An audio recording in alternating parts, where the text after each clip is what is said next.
This week, we have been pruning our backyard, which is hard to tell because it still looks like a jungle back there. But as I have been cutting down, especially like some big suckers that have not been cut down for way too long, so they're like legitimate trees at this point, but growing out of the roots of bigger, healthier trees. I had this sadness of like, man, this is like a healthy living thing that I am cutting down and hauling away, and it has leaves and branches and vitality and all of those things. And it was so interesting to note like that sadness in myself. Maybe I'm just a sentimental sap at this point, but noting that, but then realizing like, oh, me taking this thing away is actually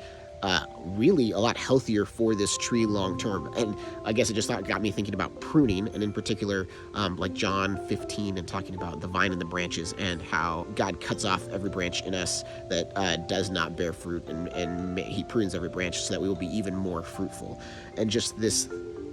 thought that in our lives, pruning is never fun. Like, it's not pleasant to go through those difficult experiences and have things in our life taken away and pruned that are like these true branches had leaves and again were healthy and had vitality, but in the end the tree as a whole was unhealthier and not going to, basically live its best life, its most fruitful life, by having these suckers attached to the roots. And so I just thought it was interesting to acknowledge the sadness, sort of like that, like, oh yeah, this is a thing that is being lost in this, and this is hard in pruning in my life, in this tree, but that there is a long-term hope that comes with it of something more that can only come when pruning happens.